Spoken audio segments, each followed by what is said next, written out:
Hello बच्चों। तो class 12th का फर्स्ट चैप्टर चल रहा है बच्चों हमारा, जिसमें आज इलेक्ट्रिक चार्जेस एंड फील्ड्स के बारे में। तो आज हमारा लेक्चर रहेगा बच्चों इलेक्ट्रिक फील्ड। इस पे इलेक्ट्रिक फील्ड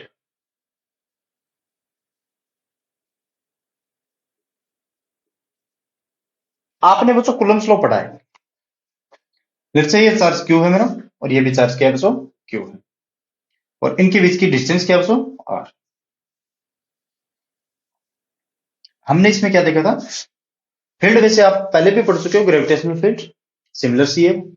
उसमें क्या था, अब इसमें देखो कूलम्ब्स लॉ में क्या था बच्चों, कि the electrostatic force acts between two charged bodies without any contact between them। इस लाइन पे ध्यान देना बच्चों, कि दो चार्जेस हैं, वो इसी कांटेक्ट के बजाय उस पर फोर्स लग रहा है बच्चों। इनके पीछे कोई कांटेक्ट दिखाई दे रहा है क्या आपको? कांटेक्ट नहीं दिखा रहा, फिर भी ये चार्ज इस पे, ये चार्ज इस पे फोर्स लगा रहा है बच्चों। इसको Q1 और Q2 दे दीजिए, और तो क्या, ये Q1 इस Q2 पे फोर्स लगा रहा है और Q2 इस Q1 पे फोर्स लगा रहा है, बल्कि इसके पीछे कोई कांटेक्ट नहीं। अब इसमें मैं फोर्स लगाने के लिए मुझे कम से कम इतना उठाना पड़ेगा, तभी क्योंकि मैं इस पे वर्क कर रहा हूं बच्चों, फोर्स लगा रहा हूं, फोर्स लगा रहा हूं। तो ये तो हमारे बीच में कॉन्टेक्ट है बच्चों, लेकिन इनके बीच में कॉन्टेक्ट, बिना कॉन्टेक्ट ये इस पे फोर्स एक्ट कर रहा है बच्चों। ये कैसे? तो बच्चों इसी को समझाने के लिए इलेक्ट्रिक फील्ड आया, इसी को समझाने के लिए इलेक्ट्रिक फील्ड का इंट्रोड्यूस हुआ बच्चों। तो इसमें देखो क्या होता है, कि इसके बीच में कोई कॉन्टेक्ट नहीं है, फिर भी इस पे फोर्स लगा रहा है बच्चों। आपने ग्रेविटेशन में भी पढ़ा था, ग्रेविटेशन चैप्टर में दो मासेस है, उसके बीच में भी फोर्सेस है बच्चों। उसमें ओनली अट्रैक्शन फोर्सेस था, इसमें अट्रैक्शन और रिपल्शन दोनों। इनके बीच में कोई कांटेक्ट नहीं, फिर भी इसके बीच में फोर्सेस थे, मासेस के बीच में। क्यों? क्योंकि उसके एक फील्ड होती है बच्चों, ग्रेविटेशनल फील्ड, जिसकी वजह से अब इस चार्ज की कुछ ना कुछ फील्ड है बच्चों, है ना। ये अपने चारों ओर इलेक्ट्रिकल इन्वायरमेंट को प्रोड्यूस करता है बच्चों, मतलब ये अपनी फील्ड को प्रोड्यूस करता है बच्चों। अगर पॉजिटिव चार्जेस है तो आउटवर्ड, और नेगेटिव चार्जेस है तो इनवर्ट। नेगेटिव चार्जेस मतलब ये, इसका मतलब ये इनवर्ट। चलो अब मैं बताता हूं आपको इलेक्ट्रिक फील्ड के बारे में, ठीक है।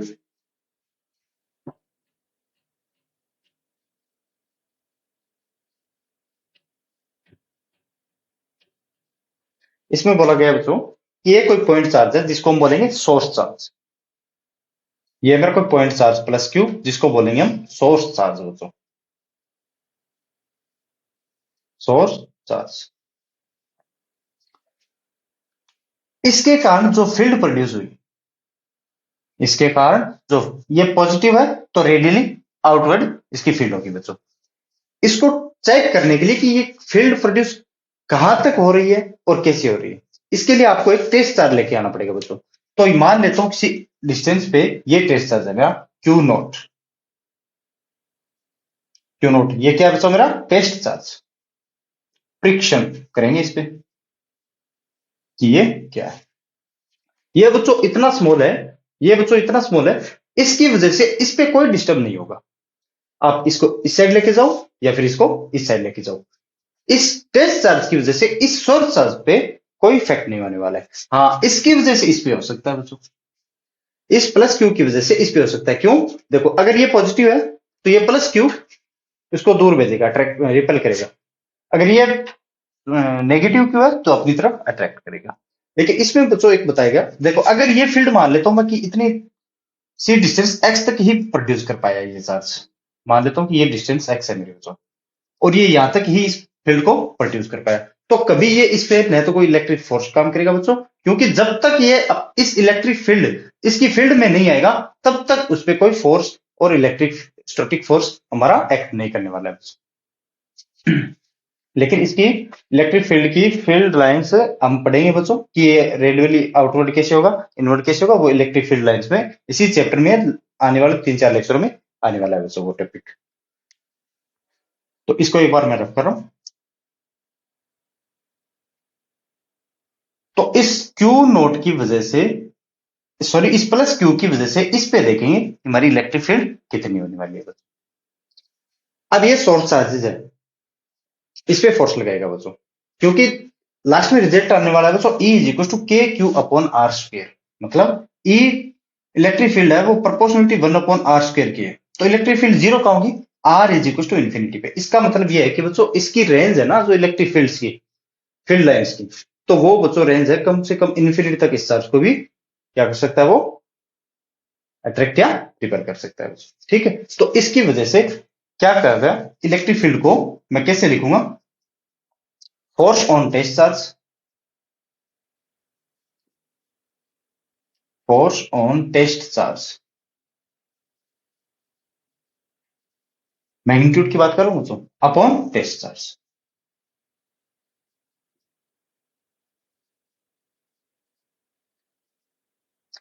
और फोर्स ऑन टेस्ट चार्ज किसकी वजह से, प्लस क्यू, आप ड्यू टू प्लस क्यू भी लिख सकते हो बच्चों। ठीक है ना, तो फोर्स ऑन टेस्ट चार्ज कितना होगा, एफ इज इक्वल टू के, कूलम्ब्स लॉ बताओ, क्यू, क्यू नॉट अपॉन, इसकी भी इसका डिस्टेंस मान लेता हूं बच्चों, मेरा ये क्या है, आर, ये कोई पॉइंट पी है। इस पॉइंट पी पे इस सोर्स चार्ज के कारण हम इलेक्ट्रिक फील्ड निकालेंगे, कितनी होगी बच्चों, ये क्या निकालो मैं अभी, मैग्नीट्यूड, इसमें हम वेक्टर फॉर्म भी लेंगे, upon test charge, r square into test charge, upon test charge ऐसे करोगे ना, क्यू नॉट, तो इसके मल्टीप्लाई में आएगा ये बस, इंटू क्यू नॉट, तो क्यू नॉट से q naught cancel, so e is equal to के क्यू अपॉन आर स्क्वायर। ये फॉर्मूला है दोस्तों इसका, किसका, इलेक्ट्रिक फील्ड का, electric field intensity, electric field strength, कुछ भी बोलो, है ना। हाँ, तो मतलब ई इज इक्वल टू के Q upon are square, e directly proportional, inversely proportional to 1 upon are square. जितना बड़ा आर होगा बच्चों उतना इलेक्ट्रिक फील्ड कम होगा, मतलब ये इलेक्ट्रिक फील्ड डिस्टेंस पे डिपेंडेंट है, ये जितना नजदीक आएगा इसके कारण इस पे इलेक्ट्रिक फील्ड उतनी ज्यादा होगी, ये जितना ज्यादा दूर जाएगा इसके कारण इस पे इलेक्ट्रिक फील्ड उतनी ही कम होगी। ये आर का मतलब इस पे, अगर ये आर है, अगर इस पॉइंट पी को मैं आर डिस्टेंस और आगे लेके जाऊं बच्चों, मान लेता हूं यहां होगा, तो यहां से यहां टोटल डिस्टेंस कितनी बच्चों, 2r, यहाँ पे अगर 2 रुकोगे, तो इसका बता ही देता हूं मैं ना, अगर मैं यहाँ पे 2 रुकूं तो मान लेता हूं मैं E does proportional to 1 upon 4r square, क्या बच्चों 1 अपॉन आर स्क्वायर, क्या बच्चों मेरा E, E does proportional to E upon 4, मतलब ये 4 टाइम्स कम हो जाएगी बच्चों, जो पहले थी मेरी उससे 4 टाइम्स क्या हो जाएगी बच्चों, कम हो जाएगी। ठीक है ना, इसका मतलब ये कि जैसे जैसे डिस्टेंस बढ़ाएंगे तो हमारी इलेक्ट्रिक फील्ड कम होती जाएगी, और 3 टाइम्स करेंगे तो ई अपॉन 9, जितनी थी उसकी 9 टाइम्स कम हो जाएगी, अगर चार्ज हम सेम। तो ये क्या है बच्चों मेरा, देखो electric field point two point dependent, जैसे इस पॉइंट पे कुछ इलेक्ट्रिक फील्ड होगी, इस पॉइंट पे कुछ इलेक्ट्रिक फील्ड होगी, इस पॉइंट पे कुछ इलेक्ट्रिक फील्ड होगी, तो ये एक वेक्टर क्वांटिटी है बच्चों, क्योंकि फोर्स भी एक हमारा वेक्टर क्वांटिटी, और ये इलेक्ट्रिक फील्ड भी हमारी क्या है, वेक्टर क्वांटिटी। इसका आप बच्चों वेक्टर फॉर्म देखो, E इज इक्वल टू के क्यू अपन आर स्क्वायर, मैं डायरेक्ट यहां से करवा रहा हूं, E vector is equal to के Q upon are square, direction कैसे रहेगी, यहां से ये आर है तो इसकी आर के अलोंग आर कैप, क्यों, आर कैप हमारा क्या है, इस आर के अलोंग हमारा क्या है, यूनिट वेक्टर आर कैप, ये क्या है वेक्टर फॉर्म, ये आर वेक्टर अपॉन आर भी लिख सकते हो इसमें, वो तो मैंने आपको पहले भी बता चुका हूं। तो अब हम करेंगे बच्चों, ये तो था मेरा पॉइंट चार्ज की वजह से किसी पॉइंट पे electric field, c point charge की वजह से, सी पॉइंट पे सी चार्ज क्यू की वजह से इलेक्ट्रिक फील्ड। अब हम करने वाले हैं मल्टीपल चार्जेस हो हमारे, तब हमारे इलेक्ट्रिक फील्ड कैसे रहने वाला, उसके बाद हम डायरेक्ट प्रॉब्लम्स पे चलेंगे। ये मैं जल्दी जल्दी करवा रहा हूं क्योंकि ग्रेविटेशनल फील्ड आप में आपने पढ़ रखी है उसमें इसमें कोई फर्क नहीं ज्यादा, बस अट्रैक्शन और रिपल्शन, और उसमें ग्रेविटेशनल फील्ड में ओनली अट्रैक्शन।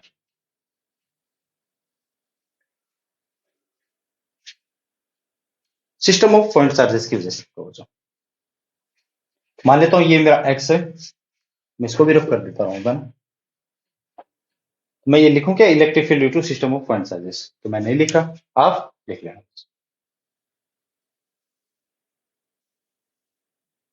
ये मेरा एक्स है बच्चों, ये मेरा वाई है, मान लेता हूं यहाँ पे पॉइंट चार्ज मेरा Q1 है, ये है मेरा पॉइंट चार्ज Q1 बच्चों, ये है मेरा पॉइंट चार्ज Q2 बच्चों, और ये मेरा पॉइंट चार्ज Q3 बच्चों, और ये मेरा 4। अब इन चार्जेस की वजह से किसी एक पॉइंट पे हमें इलेक्ट्रिक फील्ड चाहिए बच्चों। चलो मैं 3 चार्ज ही ले लेता हूं, है ना, और इस Q1 को भी मैं कुछ यहां लिख दे रहा हूं, ये मेरा Q1। तो मुझे बताओ इस पॉइंट पे इन चार्जेस की वजह से कितनी फील्ड होने वाली है इस पॉइंट पे। तो आप करें, और कूलम्ब्स लॉ मैंने बताया था बच्चों, अगर इसके कारण निकालेंगे तो इन चार्जेस की वजह से इस पे कोई इफेक्ट नहीं होगा, इनके कारण निकालेंगे तो इन चार्जेस की वजह से इसकी इलेक्ट्रिक फील्ड में कोई इफेक्ट नहीं होगा। ठीक है ना, क्यों कूलम्ब्स लॉ भी हमने पढ़ा था कि फोर्स में भी हमारा इन चार्जेस की वजह से यहाँ पे जो चार्जेस था इस पे उस पे निकाल रहे थे, तो वहां पे हमारा कोई इफेक्ट नहीं हो रहा था इन चार्जेस की वजह से। तो Q1 ये मान लेता हूं मैं मेरा बच्चों ओरिजिन, मान लेता हूं ओरिजिन से इस Q1 का पोजीशन वेक्टर है बच्चों मेरा R1, ये हो गया बच्चों मेरा R1। ओरिजिन से Q2 का पोजीशन वेक्टर बच्चों R2, और ये है बच्चों मेरा R3। और इस P पॉइंट के लिए ये मान लेता हूं बच्चों R, क्या मेरा R। मैं 2 के भी निकाल के आपको वैसे इसमें से फॉर्म में दे दूंगा, जैसे मैंने कूलम्ब्स लॉ में करवाया था बच्चों, है ना। तो इस Q1 की वजह से इस पॉइंट पे इलेक्ट्रिक फील्ड बताओ मुझे। ये तो आगे बच्चों मेरी E1, ये मेरी डायरेक्शन E1।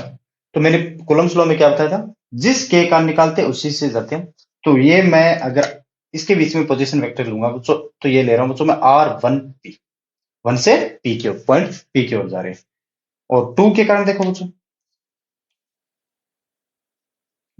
ये यहां लिख रहा हूं E2, तो इसको लिख रहा हूं बच्चों मैं R2P। ये मैं लाइन इसलिए नहीं ले रहा बच्चों, ये बीच में आ गया हमारा ना, ढंग से नहीं लिया मैंने, ये पॉइंट यहाँ पे लेते हैं कम से कम।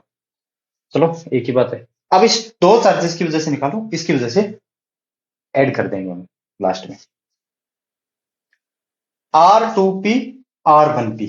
ये क्या है बच्चों, ये तो आप समझ गए, इसके बताने की मुझे नीड नहीं होगी ना, क्यों कॉलम्स लॉ में आप मैंने एक एक चीज बताई है बच्चों। अब यहां से इलेक्ट्रिक फील्ड E1 लिखो, E1 कैसे होगा मैं, इस Q1 की वजह से इस पॉइंट P पे के Q1 अपॉन R1P का स्क्वायर, R कैप 1P। इस पोजीशन के अलोंग ये हमारा क्या होगा, यूनिट वेक्टर कौन सा, R1P। वेक्टरली ऐड करना पड़ेगा हमें, प्लस या फिर E2 और लिख दे रहा हूं बस इस पे, है ना, E2 अलग से लिख दे रहा हूं, के Q2 upon R2P square upon R cap 2P। लेकिन ये अच्छा इसका मैग्नीट्यूड लिखते हैं ना, या इसका क्या लिखते हैं बच्चों, मैग्नीट्यूड। अब R1P को क्या लिख सकते हो बच्चों, final position minus initial position. देखो R1P, इसको क्या लिख सकता हूं मैं बच्चों, R1P को magnitude, magnitude of R P minus R1, R1, और R2P को magnitude of R P minus R। ये तो आपको पता है कैसे लिख रहा हूं, final position minus initial position. तो E at point P net electric field निकालना है मुझे इन दो चार्जेस की वजह से, और उसके बाद में मैं समेशन फॉर्म दे दूंगा आपको, उसके हिसाब से देख लेना। E एट पॉइंट P कितना होगा, के Q1 अपॉन R1P, इसको क्या लिख सकता हूं, RP माइनस R1 का मोड का स्क्वायर। सो RP माइनस R1 मोड का स्क्वायर। और R कैप 1P को क्या लिख सकता हूं बच्चों में, देखो R कैप 1P, यहां नहीं, यहां दिखाई दे रहा है क्या आपको, और शायद दिखाई दे या नहीं दे। तो R कैप 1P को क्या लिख सकता हूं बच्चों में, R vector 1P upon R1P plus के Q2, देखो इस चार्ज Q1 के कारण, और ये E2 क्या है मेरा, चार्ज Q2 के कारण इस पॉइंट P पे इलेक्ट्रिक फील्ड, के Q2 upon RP minus R2 mode का स्क्वायर और R2P। अच्छा, ये R1P और R वेक्टर अपॉन मैग्नीट्यूड कैसे लिखें, ये तो आपको पता है ना। देखो बच्चों, वेक्टर अपॉन मैग्नीट्यूड हमें क्या देता है बच्चों, डायरेक्शन, ठीक है ना। R2P upon mode of RP minus R2। इसके देखो KQ1 अपॉन इसका R1P को क्या लिख सकता हूँ, RP माइनस R1। तो इसमें करूंगा तो क्यूब हो जाएगा मेरा, RP माइनस R1 मोड का क्यूब। और R1P को क्या लिख सकता हूँ मैं, वेक्टर फॉर्म में है, तो ये RP final position minus initial position, RP minus R plus KQ2 upon RP minus ये 2 है ना यहाँ बस, माइनस R2 मोड का क्यूब और RP माइनस R। ये आ गया बच्चों मेरा वेक्टर फॉर्म, और वेक्टरली ऐड भी कर दिया हमने, ठीक है। अब इसको इतना झंझट नहीं करके 3 4 5 एन नंबर ऑफ चार्जेस हो तब कैसे करेंगे, तो इसको समेशन फॉर्म में दे रहा हूं बच्चों, है ना। E at point P is equal to K, बाहर ले रहा हूं बच्चों में, समेशन होगा Q1 या फिर QI लिख सकता हूं मैं इसको। I का क्या मतलब है, किस जगह 1 रखोगे, 2 रखोगे, 3 रखोगे, समेशन में एक जगह अगर 1 रखोगे तो उसके बाद ऐड करेंगे, तो 2 रखोगे उसके बाद में ऐड करेंगे, तो RP माइनस R1। इसको क्या लिख सकता हूं बच्चों में, RIP कर सकते हो क्या मैं, RPI, RPI सॉरी RIP आएगा ना, RIP मोड का क्यूब। RIP का क्या मतलब है, RP माइनस R1 करेंगे, पहले I की जगह 1 रखेंगे, उसके बाद में 2 रखेंगे, मतलब RP, या फिर मैं ये फॉर्म लिख दे रहा हूं पहले, RP माइनस RI, ये फॉर्म ठीक है बच्चों। और इसमें भी RP minus RI, RP minus RI। अब मुझे बताओ I कहां से कहां, I इज इक्वल टू 1 से n, और कुलम्स लॉ में हमने ये I कहां से कहां दिया था, 2 से n, ठीक है ना बच्चों, ये ध्यान रखना। अब इन पे बेस्ट प्रॉब्लम करते हैं बच्चों, ये तो आगे ढंग से समझ में, इसमें तो और क्या था बच्चों समझने वाला, अगर ये R3 और लेते तो हम KQ3 upon RP minus R3 minus R3 और कर देते बच्चों, ठीक है ना। अब करते हैं प्रॉब्लम।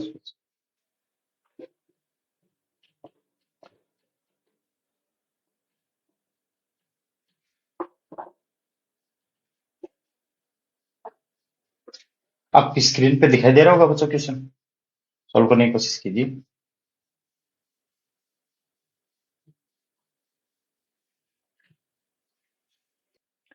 देखो क्वेश्चन नंबर फर्स्ट, कि 2 point charges of 5 into 10 to the power minus 19 coulomb and ये कितना मेरा 20 into 10 to the power minus 19 coulomb are separated by a distance of 2 metre, find points on the line joining them at which electric field intensity is 0। मैंने ये बच्चों अच्छी तरीके से बताया। एक तो ये चार्जेस है Q1 मेरा, इसकी वैल्यू कितनी है बच्चों, 5 into 10 to the power minus 19 coulomb. थोड़ा बड़ा लिखूं क्या इसको, तो Q1 is equal to 5 into 10 to the power minus का 19 कूलम, और Q2 कितना बचा मेरा 20 into 10 to the power minus का 19 कूलम, 19 है ना, 19 कूलम, और इनके बीच का सेपरेशन कितना बच्चों 2 मीटर।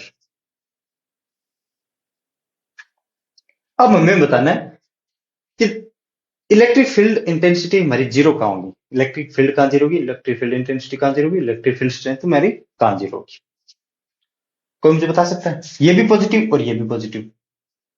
अगर मैं इस पॉइंट पे निकालना चाहूं बच्चों, इस पॉइंट ए पे, इस पॉइंट बी पे, और एक पॉइंट मैं कहीं यहां बीच में रख रहा हूं बच्चों पॉइंट्स, इन तीनों पॉइंट्स में मुझे इलेक्ट्रिक फील्ड स्ट्रेंथ जीरो कहां होगी मुझे वो बताओ, अच्छी तरीके से बताए, लेकिन मैं इसमें जल्दी जल्दी बता देता हूं आपको ना। इस Q1 की वजह से इस पे इलेक्ट्रिक फील्ड E1 भी इसी डायरेक्शन में, क्यों ये पॉजिटिव एक दूसरे को रिपल, सॉरी इसके कारण पॉजिटिव है तो इसके इलेक्ट्रिक फील्ड रिपल तो क्या करेगा बच्चों, यहाँ पे कोई चार्ज नहीं ना, पॉइंट है यहाँ पे इलेक्ट्रिक फील्ड निकाल रहे हैं, तो इस Q1 ये पॉजिटिव है, पॉजिटिव चार्ज के इलेक्ट्रिक फील्ड लाइन सब मेरे बच्चों रेडियली आउटवर्ड होती है, तो ये E1। इस Q2 के कारण ये भी पॉजिटिव है, तो इस पॉइंट पे इसी डायरेक्शन में E2, ये E1 की डायरेक्शन है, तो ये E2 की डायरेक्शन। तो मुझे बताओ, ये तो दोनों ऐड हो रही है, कभी इसका रिजल्टेंट जीरो होगा? नहीं होगा ना। अब जैसे इसी पॉइंट पे देखो, Q1 की वजह से आउटवर्ड डायरेक्शन में E1, इस Q2 की वजह से भी इसी डायरेक्शन में। अब क्यों होगा ये आपको पता है। अब बचा है मेरा पॉइंट सी, ये लाइन ज्वाइनिंग है बच्चों, ठीक है। अब पॉइंट सी पे देखो बच्चों, ये 2 मीटर में यहां से हटा देता हूं, यहां से यहां बच्चों फिर 2 मीटर, और ये मेरा पॉइंट सी बच्चों। इस Q1 के कारण यहाँ पे इलेक्ट्रिक फील्ड किस डायरेक्शन में आएगी, ये पॉजिटिव है, तो इसको ये रिपेल करेगा। तो लेट से E1, ये Q2 पॉजिटिव है, इस पॉइंट पे इलेक्ट्रिक फील्ड कहाँ होगी बच्चों, इस डायरेक्शन E। अब पोजीशन का हमें पता नहीं बच्चों, ये 2 मीटर में गिवन है, लेकिन Q1 से कितना डिस्टेंस होगा और Q2 से कितना होगा हम निकालेंगे। तो Q1 से मान लेता हूं बच्चों ये डिस्टेंस है मेरी x डिस्टेंस है बच्चों। तो 2 मीटर टोटल थी, ये x है, तो बची कितनी मेरी 2 माइनस एक्स, 2 माइनस एक्स। अब यहां से आप एक तो इलेक्ट्रिक फील्ड E1 निकालो, या तो आप इसको जोड़ ऐड करो बच्चों, मतलब E1 इस डायरेक्शन को पॉजिटिव ले सकते हो आप, और इस डायरेक्शन को बच्चों क्या ले सकते हो, नेगेटिव। राइट डायरेक्शन को पॉजिटिव, लेफ्ट डायरेक्शन को नेगेटिव। या फिर आपको पूछा ये कि इलेक्ट्रिक फील्ड जीरो है, वो कहां होगी, तो आप एक दूसरे को इक्वल भी कर सकते हो। E1 और E2 हमारी इक्वल होगी, तभी इलेक्ट्रिक फील्ड इस पॉइंट पे जीरो होने वाली। इक्वल नहीं होगी, एक बड़ी होगी तो फिर जीरो कहां होगी बताओ। तो E1 इज इक्वल टू के, मैं मैग्नीट्यूड लिख रहा हूं बच्चों, मैं तो जीरो करके देखना बस, k 9 into 10 to the power 9, Q1 5 into 10 to the power minus का 19 upon are square upon x square. देखो इस Q1 से इस पॉइंट की मैंने डिस्टेंस ली है तो x। अब E2 बताओ, k 9 into 10 to the power 9 newton metre upon coulomb square, newton metre square upon coulomb square, ये 9 है बच्चों। Q2 कितना 20 into 10 to the power minus का 19 अपॉन डिस्टेंस कितना है बच्चों, तो इसकी वजह से इस पे निकाल रहे हैं बच्चों। तो ये कितना होगा मेरा 2 माइनस एक्स का स्क्वायर, 2 माइनस एक्स का स्क्वायर। तो अब E1 is equal to E2 करोगे, क्यों इलेक्ट्रिक फील्ड जब इक्वल होगी तभी हमारी बच्चों क्या हो रहने वाली, जीरो। क्यों जीरो के लिए पूछा है, इलेक्ट्रिक फील्ड इंटेंसिटी जीरो। तो 9 into 10 to the power 9 into 10 to power cancel, ये भी कैंसिल, तो 5 upon x square is equal to, उधर बचा मेरा 20 अपॉन 2 माइनस एक्स का स्क्वायर। तो ये बचा मेरा बच्चों 4, so 4x square is equal to 2 minus x का होल स्क्वायर। दोनों साइड स्क्वायर रूट करोगे तो 2x is equal to plus minus 2 minus x. अब ये प्लस माइनस लेके देखना बच्चों, अगर ये x इन चार्जेस के बाहर आ गया, मतलब इस साइड भी आ गया या फिर इस साइड भी आ गया, तब तो हमारी इंटेंसिटी जीरो नहीं होगी।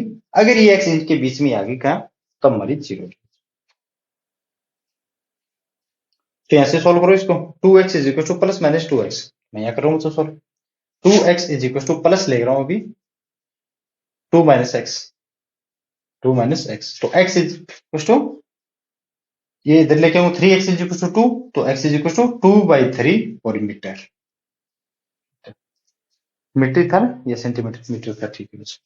अब माइनस लूंगा तो 2x is equal to minus का 2 प्लस का x, इस साइड लेके आऊंगा तो ये कितना आएगा बच्चों बताओ, x is equal to minus का 2 मीटर। माइनस का 2 मीटर का क्या मतलब है बच्चों, हमने x कहां से लिया है, इस पॉइंट से। इसका मतलब ये पॉइंट, अगर मैं x is equal to minus का 2 मीटर लूं, मतलब इस पॉइंट से मैंने x लिए, तो ये पॉइंट है बच्चों माइनस का 2 कहीं यहाँ है, माइनस का 2 लेफ्ट डायरेक्शन में, इस डायरेक्शन में नेगेटिव ले रहे, उस डायरेक्शन में पॉजिटिव ले रहे, तो ये x यहाँ में आके यहाँ आएगा, कितना माइनस का 2। लेकिन ये x is equal to 2/3 metre, हमने डिस्टेंस Q1 से x को माना, तो ये x कितना आएगा बच्चा मेरा 2/3, और ये 2 माइनस 2/3 जो बचेगा ये आएगा। अब ये चार्ज 5 इंटू 10⁻⁻19 कूलम है और ये चार्ज 20 इंटू 10⁻⁻19 कूलम। क्या ये मिड पॉइंट में आएगा मेरा पॉइंट सी, या फिर इस डायरेक्शन में आएगा, इस पॉइंट से मिड पॉइंट से राइट साइड आएगा, या फिर इस मिड पॉइंट से लेफ्ट साइड आएगा? कैसे पहचान? तो हमारा E इज इक्वल टू बच्चों क्या रहता है? E एक तो प्रोपोर्शनल होता है बच्चों चार्ज, और एक होता है बच्चों 1 अपॉन डिस्टेंस का स्क्वायर। 1 अपॉन डिस्टेंस का स्क्वायर। तो मुझे बताओ चार्ज बड़ा, E बड़ी, मतलब इसके कारण अगर मैं मिड पॉइंट पे रखूंगा तो इसके कारण मेरी इलेक्ट्रिक फील्ड बड़ी होगी। क्यों? अगर मैंने इसको डिस्टेंस सेम दिया बच्चों तो इसके कारण इलेक्ट्रिक फील्ड बड़ी होगी, ये मतलब E2 बड़ी होगी। चार्ज कम है तो इलेक्ट्रिक E1 छोटी होगी, तो इसका मतलब इसका रिजल्टेंट मेरा इस डायरेक्शन में आएगा। समझाने के लिए बच्चों एक बार। लेकिन जैसे मैं डिस्टेंस बढ़ाऊंगा बच्चों, डिस्टेंस बढ़ाऊंगा तो इलेक्ट्रिक फील्ड मेरी क्या होगी बच्चों? कम। देखो इस पॉइंट से अगर मैं टेस्ट चार्ज में भी बताया था मैंने आपको, अगर टेस्ट चार्ज को मैं उस पॉइंट से राइट डायरेक्शन में लेके जाऊंगा तब तो मेरी डिस्टेंस बढ़ेगी, तब इलेक्ट्रिक फील्ड कम होगी। और बताया था मैंने 1/4 टाइम्स भी कम होगी। जैसे डिस्टेंस बढ़ाऊंगा तो मेरी इलेक्ट्रिक फील्ड कम होगी। तो ये चार्ज बढ़ा, इसके कारण अगर मिड पॉइंट में रखेंगे तब ये E2 बड़ी होगी। लेकिन मैं इसको कम करूंगा और इसको बढ़ाऊंगा, इसको इसको कम करने के लिए इस Q2 के कारण जो इलेक्ट्रिक फील्ड है इसको कम करने के लिए मैं डिस्टेंस को बढ़ा सकता हूं। चार्ज तो मेरा फिक्स है और के भी मेरा फिक्स है, अपॉन आर स्क्वायर। डिस्टेंस को बढ़ाऊंगा इसका मतलब मुझे कुछ इस डायरेक्शन में आना पड़ेगा, मतलब यहां पे आना पड़ेगा बच्चों। ठीक है, ये मिड पॉइंट में नहीं है लेकिन मैं आपको बता रहा हूं अगर ये पॉइंट मिड पॉइंट होता तो ना, तो इस डायरेक्शन में आना पड़ेगा। डिस्टेंस बढ़ जाएगी तो मेरी इलेक्ट्रिक फील्ड कम हो जाएगी।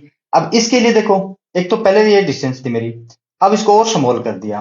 देखो पहले तो मेरी डिस्टेंस ये थी, अब मेरी डिस्टेंस ये है। डिस्टेंस स्मॉल तो इलेक्ट्रिक फील्ड, तो कहीं ना कहीं ये पॉइंट वो है जहां पे इलेक्ट्रिक फील्ड मेरे बच्चों क्या होगी? जीरो।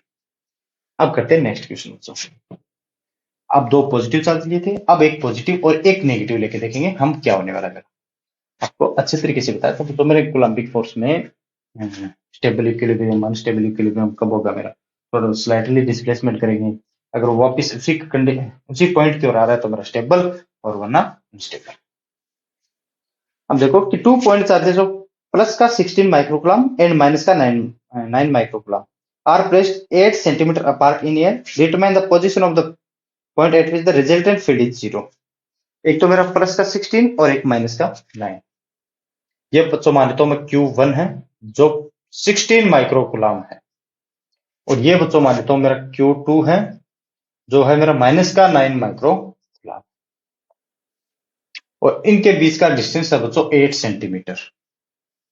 8 इंटू 10⁻⁻2 मीटर लिख सकता हूं इसको, सेंटीमीटर को मीटर में चेंज करेंगे, और कुलम माइक्रो की जगह 10⁻⁻6। अब मुझे बताओ इलेक्ट्रिक फील्ड जीरो कहां होने वाली है। तो मैं 3 पॉइंट देता हूं आपको, वीडियो को पॉज कीजिए और इसको सॉल्व कीजिए। तो ए, ये 16 है ना, और ये तो कुछ इस साइड आएगा इसका बच्चों। बी अगर होगा तो एक पॉइंट सी।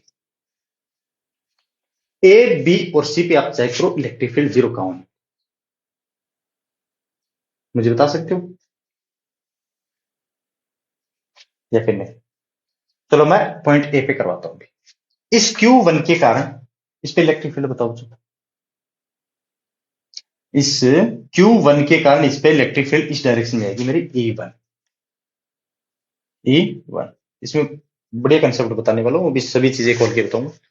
इस Q2 ये नेगेटिव है बच्चों, ये मेरा माइनस का 9 माइक्रोकुलम, तो ये इस पॉइंट को अपनी तरफ अट्रैक्ट करेगा। इसके कारण देखो पॉजिटिव के कारण रेडियली आउटवर्ड अट्रैक्ट, तो क्या करेगा उस वहां पे कोई चार्ज नहीं है, इस पॉइंट पे निकाल रहे हैं अट्रैक्ट करेंगे। वो कूलम्ब्स लॉ का अभी हो रहा है सिस्टम बीच में। देखो ये Q1 है, पॉजिटिव है, इसके कारण इसकी इलेक्ट्रिक फील्ड जो रेडियली आउटवर्ड होती है। एक दो लेक्चर बाद में मेरा इलेक्ट्रिक फील्ड लेंस पे होगा, है ना। तो Q2 is equal to minus का 9 माइक्रोकुलम। ये नेगेटिव चार्ज है बच्चों, इस नेगेटिव चार्ज के कारण इस पे फील्ड होती है बच्चों रेडियली इनवर्ट। तो मतलब ये अपनी तरफ इस पॉइंट को खींचेगा क्या, इसकी डायरेक्शन अपनी तरफ करेगा। ये बच्चों E2, इसका मतलब यहाँ पे इलेक्ट्रिक फील्ड तो जीरो हो सकती है बच्चों। क्यों? ये E1 है और E2 दोनों अपोजिट डायरेक्शन में, जीरो तो हो सकती है लेकिन होगी नहीं। यहां नहीं होगी। क्यों नहीं होगी मुझे बता सकता है? तो क्यों नहीं होगी, कोई मुझे बता सकता है क्या बच्चों? देखो, अभी बताया था मैंने, E इज इक्वल टू, ये किस किस पे डिपेंड करता है बच्चों? चार्ज। और एक 1 अपॉन डिस्टेंस स्क्वायर, या फिर आर स्क्वायर लिखा हूं बच्चों, r square, r square. Charge बड़ा, चार्ज बड़ा कौन सा मेरा इसमें? ओनली मैग्नीट्यूड देखना है, प्लस और माइनस में हमें साइन से कोई मतलब नहीं है फिलहाल, मैग्नीट्यूड में देखना हमें। चार्ज किसका बड़ा? Q1 का। और ये डिस्टेंस है बच्चों, मान लेता हूं मैं x। ये डिस्टेंस क्या मेरी? x। और Q2 से ये डिस्टेंस कितनी होगी बच्चों? 8 प्लस एक्स, 8 प्लस एक्स। देखो, यहाँ पे चार्ज बड़ा है, इसके कारण, इसके कंपैरिजन में एक बार देख रहा हूं, चार्ज की वजह से चार्ज बड़ा है तो इलेक्ट्रिक फील्ड बड़ी। इस, अगर मैं इस 16 माइक्रोकूलम या फिर Q1 के अगर लेफ्ट डायरेक्शन में रखूंगा तो बच्चों ये तो मेरी डिस्टेंस तो और स्मॉल होगी, मतलब डिस्टेंस स्मॉल। वैसे भी इलेक्ट्रिक फील्ड बड़ी थी, कैसे? चार्ज की वजह से, लेकिन डिस्टेंस और स्मॉल कर दी तो मैंने वैसे भी इलेक्ट्रिक फील्ड और बढ़ गई, इसका मतलब ये इवन और बढ़ गया। अब Q2 की वजह से देखो, देखो चार्ज मेरा स्मॉल है, वैसे भी इलेक्ट्रिक फील्ड चार्ज की कंपैरिजन में उसमें स्मॉल होगी। लेकिन बच्चों देखो, डिस्टेंस बहुत बढ़ा दी मैंने, डिस्टेंस बढ़ा दी, इलेक्ट्रिक फील्ड और कम हो गई, तो इसका मतलब ये E2 और कम हो गई। तो नेट रिजल्टेंट इलेक्ट्रिक फील्ड इस पॉइंट पे इस डायरेक्शन में आने वाली है, लेफ्ट डायरेक्शन, जीरो नहीं होने वाली। क्यों? इवन बड़ा है, ये डिस्टेंस भी छोटी है मेरी बच्चों, ठीक है ना? ये डिस्टेंस छोटी है और चार्ज बड़ा है, इसके कारण ये इलेक्ट्रिक फील्ड इवन है ना, वो बहुत बड़ी है, तो यहां तो नहीं होगा। ये मैं कर रहा हूं बच्चों रफ।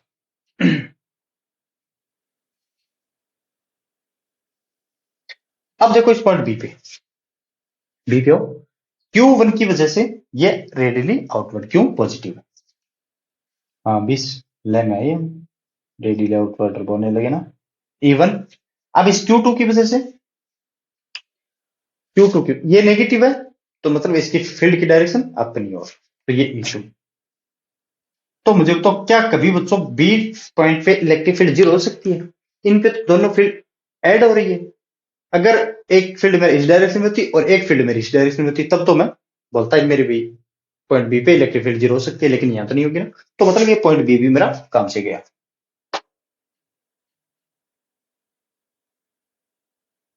अब बचा मेरा पॉइंट सी बच्चों। पॉइंट सी पे आप कोई सोच सकता है क्या? पॉइंट सी, इस Q1 के कारण इस पे ये पॉजिटिव है, तो रेडियली आउटवर्ड, ये बच्चों E1 की डायरेक्शन है मेरी। ये Q2 नेगेटिव है, तो रेडियली इनवर्ट, ये बच्चों मेरी E2 की डायरेक्शन। अब मुझे बताओ क्या यहां जीरो हो सकती है? देखो बच्चों, अगर मैं यहां से डिस्टेंस x मानू, कहां से? इस Q2 से इस पॉइंट C की डिस्टेंस में मानू x, ये बच्चों x, ओनली x ही है इसमें, है ना? लेकिन Q1 से इसकी डिस्टेंस कितनी होगी बच्चों? 8 प्लस x। क्यों 8? कितना? 8 तो ये पहले से ही है, और x और डिस्टेंस है पॉइंट C, 8 प्लस x। ये तो समझ में आ गया सर, लेकिन इस साइड तो जीरो नहीं हो रही थी, क्या वो भी जीरो होगी? चलो देख लेते हैं इसकी डिपेंडेंसी। ये आप हमेशा ध्यान रखो, चार्ज बढ़ा, इलेक्ट्रिक फील्ड बढ़ी, मतलब Q1 के कारण, और Q1 और Q2 कंपैरिजन में देखेंगे ना, तो इसके कारण इलेक्ट्रिक फील्ड तो बड़ी होगी, ओनली चार्ज चार्ज के कारण। लेकिन डिस्टेंस बड़ी, इलेक्ट्रिक फील्ड कम, डिस्टेंस बड़ी तो इलेक्ट्रिक फील्ड कम। अब देखो बच्चों, ये तो है मेरी डिस्टेंस Q2 का। देखो Q1 और Q2 चार्ज के कंपैरिजन में देखेंगे तो इसकी इलेक्ट्रिक फील्ड बड़ी, लेकिन Q2 में इतना डिस्टेंस और Q2 के Q1 के कारण इतनी डिस्टेंस, मतलब डिस्टेंस को बढ़ा दिया, इलेक्ट्रिक फील्ड को थोड़ा कम कर दिया। जो चार्जेस के कारण इलेक्ट्रिक फील्ड बड़ी हुई थी, उसके कारण मैंने डिस्टेंस को बढ़ा दिया, तो इलेक्ट्रिक फील्ड को थोड़ा कम किया। अब Q2 से देखो बच्चों, चार्ज छोटा, इलेक्ट्रिक फील्ड छोटी, लेकिन मैंने डिस्टेंस को और छोटा कर दिया बच्चों, डिस्टेंस को छोटा कर दिया, ये इतना ही डिस्टेंस होंगे, डिस्टेंस छोटी तो इलेक्ट्रिक फील्ड छोटी बड़ी, मतलब चार्ज की वजह से तो मेरी इलेक्ट्रिक फील्ड स्मॉल थी, लेकिन मैंने इसको डिस्टेंस को कम कर दिया, इसकी वजह से मैंने इसकी इलेक्ट्रिक फील्ड को बढ़ावा दे दिया बच्चों, इलेक्ट्रिक फील्ड को इंक्रीज कर दिया। वरना आप यहां भी रख सकते थे कि इस कारण भी Q1 के कारण लेफ्ट डायरेक्शन में मेरी इलेक्ट्रिक फील्ड आ रही थी, और Q2 के कारण राइट डायरेक्शन में आ रही थी, लेकिन ये कुछ बैलेंस नहीं हो पा रहा था चार्ज के कारण और डिस्टेंस के कारण। अब यहाँ पे बैलेंस हो रहा है बच्चों, E2 को मैंने कम कर दिया, E2 को E1 को बढ़ा दिया था। कैसे? डिस्टेंस की वजह से।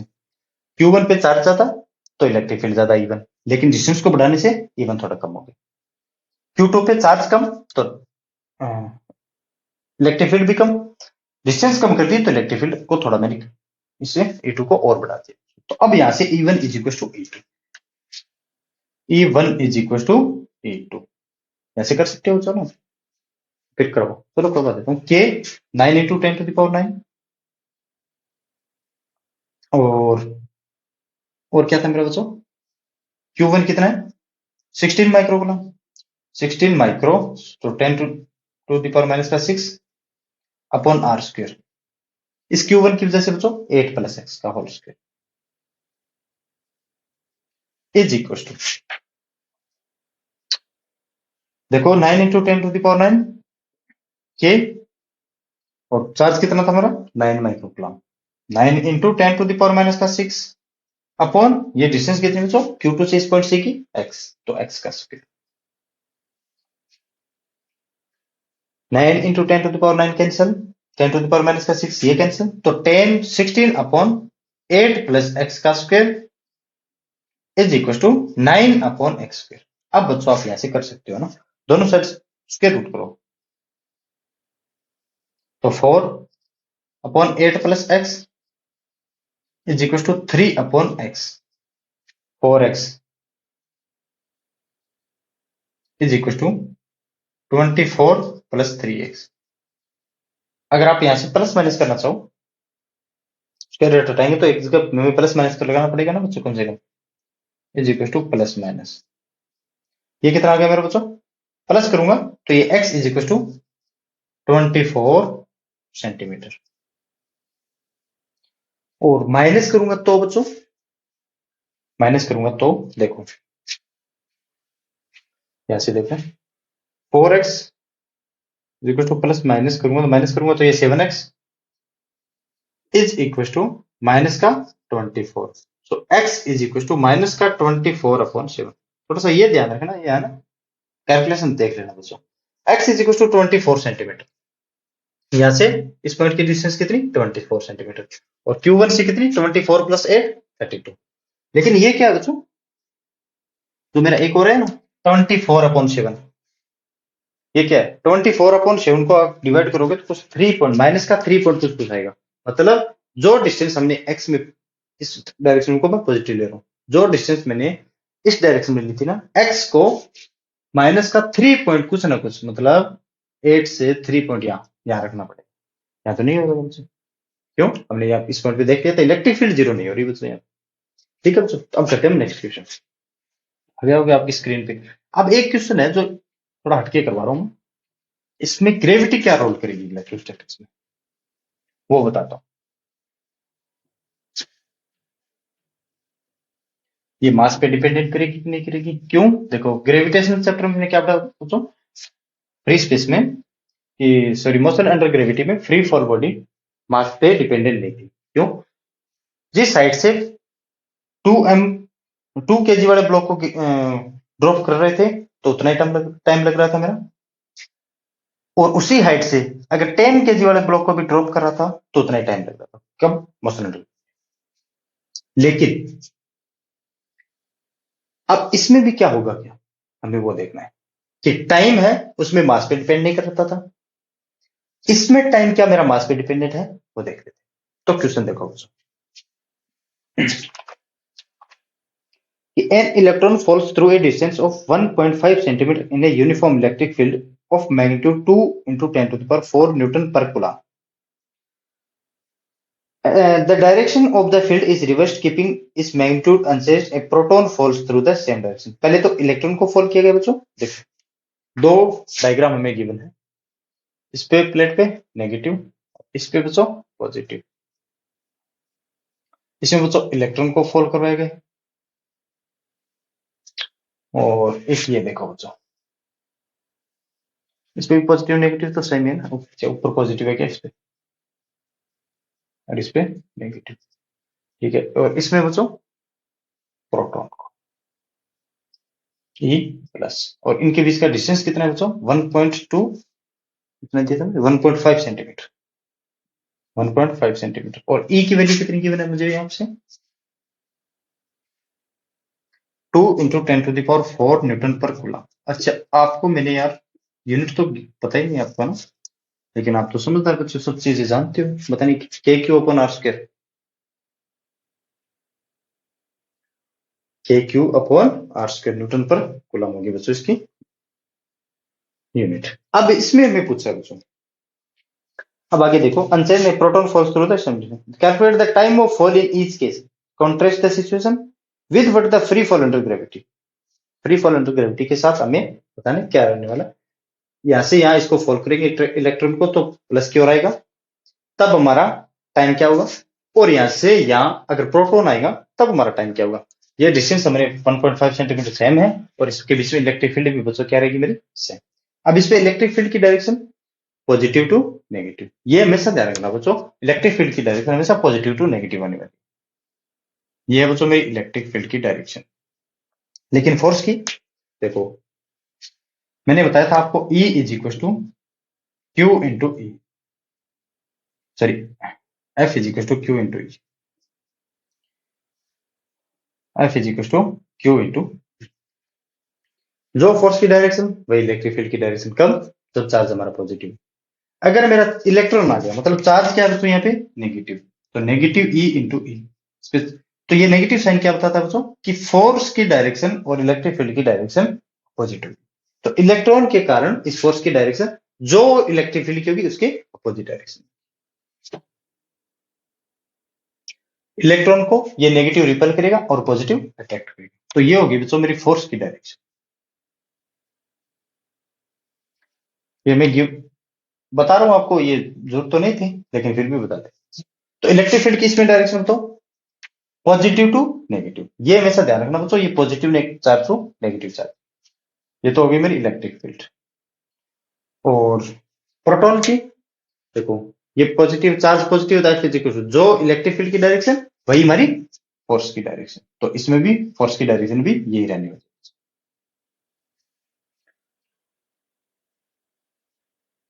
तो इनको ड्रॉप किया गया बच्चों, क्या किया गया, ड्रॉप किया गया। तो इसकी इनिशियल वेलोसिटी दोनों में बच्चों क्या रहेगी मेरी, जीरो। तो मैं यहां लिख दे रहा हूं बच्चों, इनिशियल वेलोसिटी जीरो रहने। तो S is equal to U T plus half A T square लगा रहा हूं, क्यों, हमें एक्सेलरेशन हम निकालेंगे अभी। एस हमें गिवन है, इसको कितना डिस्टेंस ट्रेवल करना बच्चों, 1.5 सेंटीमीटर। इनिशियल वेलोसिटी में गिवन है, तो S is equal to U T plus half A T square. तो S is equal to U T plus half A T square. S कितना है बच्चों मेरा, चलो पहले निकाले तो टाइम की वैल्यू कितनी है, you zero, half acceleration of किसका, इलेक्ट्रॉन का, इंटू टी स्क्वायर। पहले एक्सेलरेशन ऑफ इलेक्ट्रॉन निकाल लेते हैं बच्चों। तो एफ इज इक्वल टू हमें पता है क्या होता है बच्चों, m a, mass into acceleration, is equal to क्या बच्चों, क्यू इंटू, क्यू क्या है मेरा, चार्ज इंटू ई। तो यहां से एक्सेलरेशन ऑफ इलेक्ट्रॉन कितना होगा बच्चों, q e upon m, q e upon m. तो यहां से आप टाइम की वैल्यू, यहां से टाइम कितना आएगा बच्चों, t is equal to 2s upon acceleration of electron का अंडर रूट। तो यहां से आप टाइम की वैल्यू निकालो बच्चों, 2s कितना, चलो पहले मैं एक बार लिख दे रहा हूं ना, 2s अपॉन ए ई की value q e upon m. Electron का mass 9.1 into 10 to the power minus का 13 केजी। प्रोटॉन का mass 1.67 into 10 to the power minus का 27 होता है ना, हाँ ठीक है। तो 2s, यहां से टाइम कैलकुलेट करो बच्चों, ये क्या मेरा 2s कितना, 1.5 into 10 to the power minus का 2 मीटर में लिखेंगे इसको। और मास कितना इलेक्ट्रॉन का, 9.1 into 10 to the power minus का 31 upon q into e. Q कितना है बताओ, ई, ई के ई पे चार्ज कितना होगा, 1.6 into 10 to the power minus का 19 इंटू इलेक्ट्रिक फील्ड की वैल्यू कितनी थी बच्चों, 2 इंटू 10 टू द पावर 4। तो मैं ये वैल्यू कैलकुलेट नहीं करवा रहा, इसकी डायरेक्ट वैल्यू लिख रहा हूं बच्चों, कि इसके लिए मेरा टाइम आएगा, वो आएगा बच्चों for electron, time for electron लिखना है ना, इलेक्ट्रॉन के लिए निकाल रहे पहले, प्रोटॉन के लिए बाद 2.9 into 10 to the power 9, 2.9 into 10 to the power minus का 9 सेकेंड। तो ये तो आ गया बच्चों मेरे इलेक्ट्रॉन के लिए टाइम। क्या ये दिखाई दे रहा है आपको? चलो देख लेता हूँ मैं एक बार।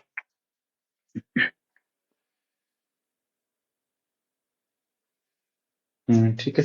तो अब देखो आगे इस प्रोटॉन के लिए कैलकुलेशन करो बच्चों। ये तो थी मेरी इलेक्ट्रॉन के लिए। अब बच्चों प्रोटॉन के लिए मैं डायरेक्ट यहां से कर रहा हूं बच्चों। Time of proton is equal to 2s into mass of proton upon charge of proton और इंटू ई। प्रोटॉन और इलेक्ट्रॉन पे चार्ज तो हमारी सेम ही रहती है बच्चों। चार्ज तो सेम ही रहती है बच्चों। तो समझ गए?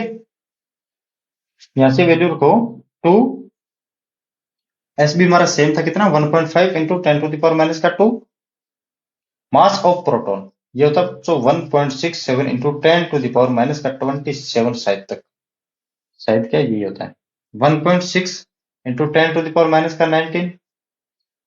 प्रोटॉन भी हमारा प्रोटॉन और इलेक्ट्रॉन पे चार्ज हमारा सेम। ठीक है इंटू 2 इंटू 10⁻⁴ था ना 4। क्या मेरा इलेक्ट्रिक फील्ड। इसके लिए अगर आप टाइम ऑफ प्रोटॉन निकालोगे बच्चों तो कितना आएगा? ये आएगा 1.25 इंटू 10⁻⁻7 सेकेंड। अब बच्चों क्या मेरा टाइम सेम है टाइम ऑफ इलेक्ट्रॉन और टाइम ऑफ प्रोटॉन? या फिर P9 लिखोगे तो आप ई प्लस भी कर सकते हो इस पे और इस पे ई माइनस और इस पे ई प्लस। ठीक है बच्चों। इसमें था 2.9 इंटू 10⁻⁻9 सेकेंड और इसमें 1.25 इंटू 10⁻⁻7 सेकेंड। बड़ा कौन सा है? बड़ा तो यही है। देखो 10⁻⁻7 बड़ा होता है 10⁻⁻9 बड़ा होता है। मतलब -7 बड़ा होता है या फिर -9 -7 बड़ा होता है। तो प्रोटॉन के कारण जो भारी ऑब्जेक्ट है प्रोटॉन भारी होगा क्यों? मास इस पे 1.67 इंटू 10⁻⁻27 और इस पे -31। ये -31 है ये -27 है। बड़ा की कौन सा मेरा ये प्रोटॉन। तो मतलब टाइम है वो मास डिपेंडेंट है बच्चों इसमें। टाइम किसका? प्रोटॉन का ज्यादा और इलेक्ट्रॉन का कम। कब? जब हम एक इलेक्ट्रिक फील्ड जो सेम इलेक्ट्रिक फील्ड और सेम डिस्टेंस में इसको फॉल करेंगे। तो ये तो कॉन्ट्रास्ट हो गया बच्चों। ये तो हमने इसमें पूछा है। तो लेकिन मोशन अंडर ग्रेविटी और ग्रेविटेशन चैप्टर में पढ़ोगे बच्चों तो उसमें क्या होता है टाइम हमारा मास इंडिपेंडेंट रहता है बच्चों। मास पे dependent. T is equal to 2u/g ऐसे हम पढ़ते थे। टाइम ऑफ लाइट भी पढ़ते थे कुछ वगैरह वगैरह पढ़ते थे। मोशन अंडर ग्रेविटी यहाँ से यहाँ जाने के लिए टाइम कितना हुआ मेरा √2h/g होता था अंडर रूट। किसी ऑब्जेक्ट को यहाँ से यहाँ तक फॉल करने में उसका टाइम लगे तो T is equal to √2h/g कुछ ऐसे था। तो इसका मतलब वो उस पे मास में इंडिपेंडेंट था।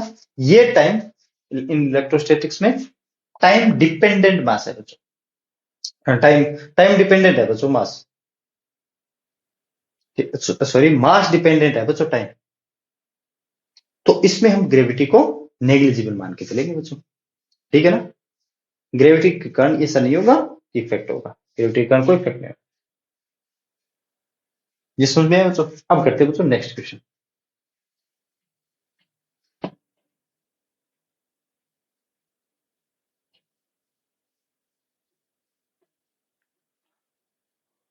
पिछले लेक्चर में एक बच्चों कंफ्यूज सी रहती है बच्चों ज्यादातर। पिछले लेक्चर क्या पिछले क्वेश्चन में मैंने करवाया था ना कि पॉइंट ए पे इस पे भी इलेक्ट्रिक फील्ड एक तो राइट डायरेक्शन में आ रही है और एक लेफ्ट डायरेक्शन में आ रही है। कई बार बच्चे इस पे निकाल देते हैं। देखते नहीं चार्ज की वजह से वगैरह वगैरह कुछ नहीं देखते फिर है ना। तो देखा करो कम से कम। अब देखो बच्चों नेक्स्ट क्वेश्चन। नेक्स्ट क्वेश्चन कौन सा था मेरा? हाँ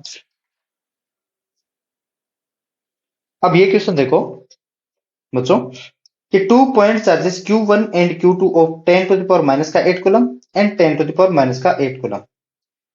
एक पॉजिटिव है और एक नेगेटिव है।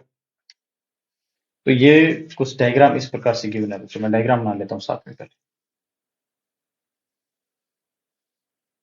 ये कितना है मेरा 10⁻8 और ये कितना है बच्चों चार्ज 10 माइनस का 10⁻8 कूलम। हाँ ठीक है। माइनस का 8 है ना ये माइनस का है बच्चों। माइनस का 8 gram respectively are place 0.1 metre. ये बच्चों मेरी कितनी है 0.1 metre. Calculate the electric field at point A B and C. Point कौन कौन से हमारे ए, एक तो इसके मिड पॉइंट पे ए पॉइंट है मेरा ये, और कुछ डिस्टेंस ये गिवन है 0.05, ये भी 0.05 होगी बच्चों, इसकी हाफ ही तो होगी, और ये भी 0.05 बच्चों, और ये तो 0.1 मीटर है गिवन है हमें, और ये भी में 0.1 मीटर भी गिवन है। ये पॉइंट ए है और ये पॉइंट बी है बच्चों, और ये पॉइंट मेरा क्या है सी। तो इन ए बी और सी पे इलेक्ट्रिक फील्ड का हमें पता करना, किसकी वजह से, इसकी वजह से। तो मुझे बताओ ए पॉइंट पे देखो, ई एट पॉइंट ए, ये पॉजिटिव चार्ज है, इसके कारण इस पे इलेक्ट्रिक फील्ड रेडियली आउटवर्ड, तो मतलब ये ई इस डायरेक्शन में आएगा इसके कारण। ये माइनस है इस पॉइंट पे, ये माइनस है तो मतलब रेडियली इनवर्ड इसी डायरेक्शन में। इस पॉइंट ए पे इस चार्ज के कारण और इस चार्ज के कारण दोनों एक ही डायरेक्शन में इलेक्ट्रिक फील्ड है। अब इलेक्ट्रिक फील्ड आपको निकालना है बच्चों, इसके कारण डिस्टेंस 0.05 प्लस इसके कारण इलेक्ट्रिक फील्ड इस 10 टू द पावर माइनस 8 के 9 into 10 to the power 9 into 10 to the power minus 8 Q1 upon R 0.05 का होल स्क्वायर, प्लस इसमें क्यों दोनों एक ही डायरेक्शन में, प्लस के 9 into 10 to the power 9 into 10 to the power minus का 8 अपॉन 0.05 का स्क्वायर। दोनों को ऐड करोगे तो डायरेक्शन कौन सी आएगी मेरी बच्चों, अलोंग ए टू, ये पॉइंट मान लेता हूं मैं P, along A to P, ठीक है ना बच्चों। अब पॉइंट बी पे देखो, इसके कारण रेडियली आउटवर्ड, इसमें भी वैसे ठीक है तो ये भी इक्वेशन, इस प्लस के कारण radially outward E due to plus Q, ठीक है बच्चों। या फिर यार इसको कैसे करेंगे,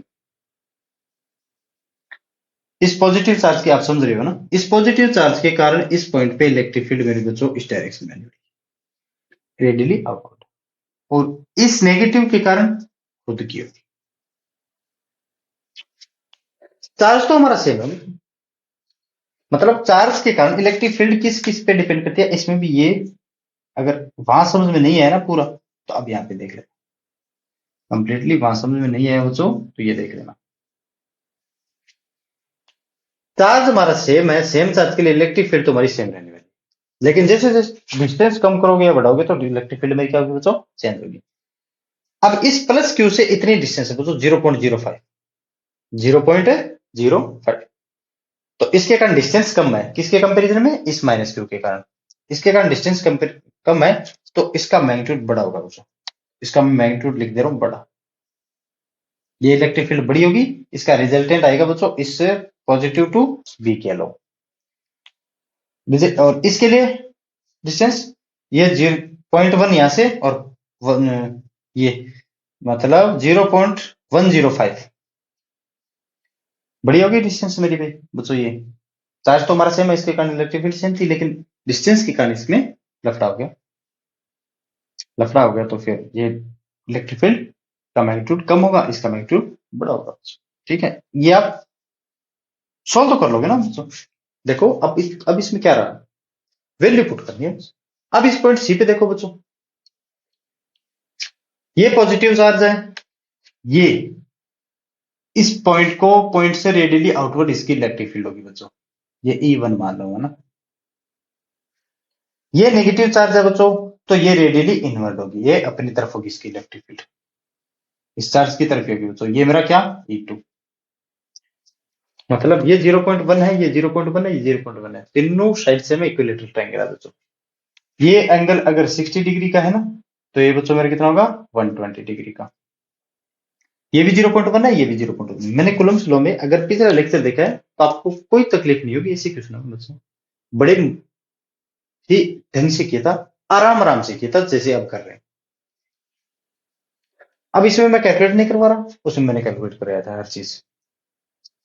देखो बच्चों ये चार्ज सेम, दोनों चार्जेस सेम है, मैग्नीट्यूड वाइज तो सेम है, डिस्टेंस भी सेम है, मतलब दोनों इलेक्ट्रिक फील्ड हमारी सेम होगी बच्चों, तो इसके कारण भी इलेक्ट्रिक फील्ड में ई नाम दे रहा हूँ, ये ऊपर दिखाई दे रहा है क्या बच्चों आपको? ये E1 है ना, देख लेते हैं एक बार, शायद दिखाई तो देना चाहिए यार कम से कम। हाँ दिखाई दे रहा है, लास्ट ही था ये दिखाई देने में ना। तो ये E1 है बच्चों, ये क्या बच्चों मेरे E1, और ये क्या है E2। दोनों बताओ इलेक्ट्रिक फील्ड हमारी सेम है बच्चों, तो इसको माने तो मैं E, इसको भी मान लेता हूं मैं E। मैंने आपको कल बताया था अच्छी तरीके से, 60 डिग्री, 90 डिग्री, 120 डिग्री, मतलब दोनों वेक्टर्स का अगर मैग्नीट्यूड सेम है और इनके बीच का वेक्टर्स, मतलब इलेक्ट्रिक फील्ड एक वेक्टर ही है क्वांटिटी, या फिर इसमें इलेक्ट्रिक फील्ड यूज ले सकते हो, मैं वेक्टर यूज ले रहा हूं देखो ना। अगर दोनों वेक्टर्स हमारे सेम हो ई, और उनके बीच में एंगल 120 डिग्री का हो, तो उसका रिजल्टेंट भी उतना ही आएगा जितना इंडिविजुअल इलेक्ट्रिक फील्ड होगी बच्चों। तो इसका रिजल्टेंट आने वाला है बच्चों मेरा इस डायरेक्शन में, ये भी 60 डिग्री एंगल पे होगा। तो ये कितना होगा बच्चों, ये भी ई ही होने वाला रिजल्टेंट इसका। जितना इस चार्ज के कारण इस पॉइंट पे इलेक्ट्रिक फील्ड था ना, उतना ही इन दोनों के कारण रिजल्टेंट में आएगा। समझे कि नहीं समझे? दोनों मैग्नीट्यूड सेम होना चाहिए तभी आएगा बच्चों। ठीक है ना, तो अब करते हैं बच्चों नेक्स्ट क्वेश्चन, और ये क्वेश्चन आपके लिए होमवर्क। नेक्स्ट क्वेश्चन मेरा है कौन सा क्वेश्चन,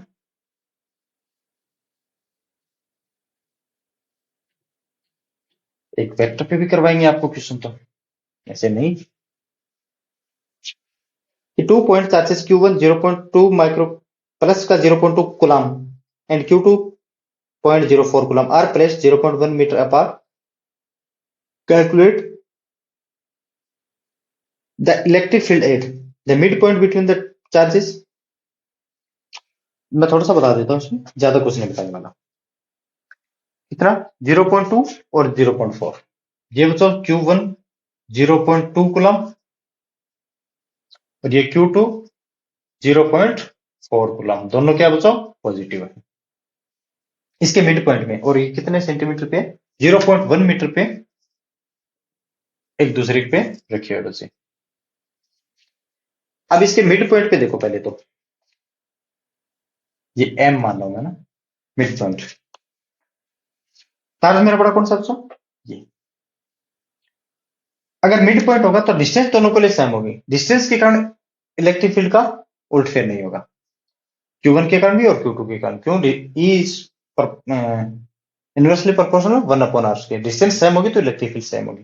तो ये डिस्टेंस है बच्चों 0.05 और ये भी डिस्टेंस है बच्चों 0.05। अब बस चार्ज का देखना आपको, जो जिसका चार्ज बड़ा होगा बच्चों उसकी इलेक्ट्रिक फील्ड बड़ी होगी। अब Q1 के कारण ये डिले आउटवर्ड, तो ये बच्चों आ गई मेरा E1। अब Q2 0.2 के कंपेरिजन में 0.4 बड़ा है बच्चों, तो इसके कारण इलेक्ट्रिक फील्ड भी बड़ी होगी। 0.4 के कारण चार्ज बढ़ा तो इलेक्ट्रिक फील्ड बड़ी, मतलब ये E2, ये क्या होगा बच्चों, ग्रेटर देन होगा E1 से, मतलब E2 ग्रेटर देन E1। और अगर डायरेक्शन पूछे तो Q2 टू Q1 इसकी डायरेक्शन अलोंग, या फिर M to Q, net electric field की बता रहा हूँ direction, M to Q1 along लिख देना, M टू Q1, ठीक है ना बच्चों। अब सेकंड में क्या पूछा है इसमें, a point the line joining Q1 and Q2 such that it is 0.05 away from Q2। एक पॉइंट और गिवन है मेरे बच्चों कि ये आ गया मेरा यहाँ से 0.05, जो पिछला क्वेश्चन था वो सेम है बच्चों, उसमें बस ट्रायंगल दे दिया था, है ना। 0.05 metre away from the Q2 and 0.15 metre away from Q1। तो अच्छा 0.15 हो गया ना यहाँ से Q1 से, ये कितना होगा बच्चों 0.15 मीटर तो हो गया Q1 से, इससे कितना 0.05। इसके कारण इलेक्ट्रिक फील्ड मैं बड़ी या छोटी बता देता हूँ कौन सी होगी, चार्ज बड़ा इलेक्ट्रिक फील्ड बड़ी, किसके कारण कंपैरिजन में Q1 और Q2 में, डिस्टेंस स्मॉल है इलेक्ट्रिक फील्ड और बड़ी, तो मतलब इस Q2 के कारण बच्चों इलेक्ट्रिक फील्ड आने वाली है खासी बड़ी। लेकिन Q1 के कारण बच्चों चार्ज स्मॉल है तो इलेक्ट्रिक फील्ड वैसे भी स्मॉल, और डिस्टेंस और बड़ा कर दिया तो इलेक्ट्रिक फील्ड और स्मॉल होगी, तो मतलब ये E1। तो यहाँ पे भी E2 ग्रेटर देन E1 है बच्चों। तो अब आप यहां से कैलकुलेशन कर सकते हो, E1 E2 माइनस E1 करोगे यहां से, और यहां से भी E2 माइनस E1, समझ गए ना मुझे। तो आपको E2 माइनस E1 करोगे क्यों? इसको वेक्टरली ऐड करना है बच्चों, पॉजिटिव तो पॉजिटिव, नेगेटिव तो नेगेटिव, इस डायरेक्शन को मैं पॉजिटिव और इस डायरेक्शन को मैं नेगेटिव। ठीक है, अब एक दो क्वेश्चन को स्क्वायर का और देख लेते हैं,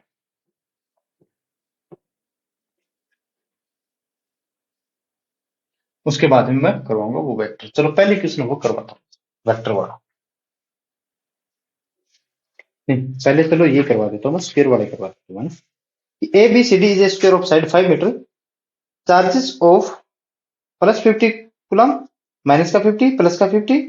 अच्छा, तीन जगह रखा हुआ है ना, A B C D, A B C D,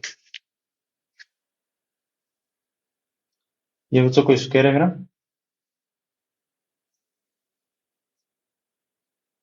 सो ये ए रखा है बच्चों, ये बी है, ये पॉइंट रखा क्या है, डी है। और आगे क्या बताएंगे, A B C and D respectively, A C और डी पे रखा है, तो resultant field at point B, इस पॉइंट पे मैं रिजल्टेंट फील्ड निकालू। ए पे कितना बच्चों, 50 माइनस 50 प्लस 50, 50 माइनस 50 और प्लस 50, ये कूलम है बच्चों, चार्ज है बच्चों ना। अब इसके कारण इलेक्ट्रिक फील्ड, और ये इसके बीच में डिस्टेंस कितनी है बच्चों, 5 मीटर। ये भी मेरा 5 मीटर है बच्चों, और ये भी मेरा 5 मीटर है, ये भी मेरा 5 मीटर है, और ये भी मेरा कितना है बच्चों, 5 मीटर। इस पॉइंट बी पे किस किस के कारण इलेक्ट्रिक फील्ड कितनी है? चार्जेस सेम है, इसका मतलब ए के कारण इस पॉइंट पे इलेक्ट्रिक फील्ड किस डायरेक्शन में बच्चों, आउटवर्ड डायरेक्शन। ठीक है, सी के कारण,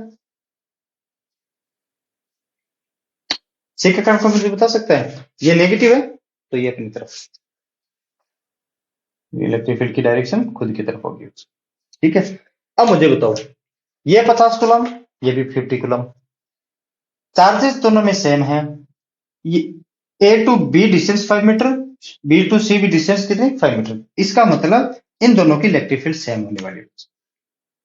ई और ई नाम दे रहा हूं इसको मैं, और 90 डिग्री के एंगल पे है बच्चों, तो रिजल्टेंट रूट टू ई, इसका रिजल्टेंट कितना होगा बच्चों, रूट टू ई,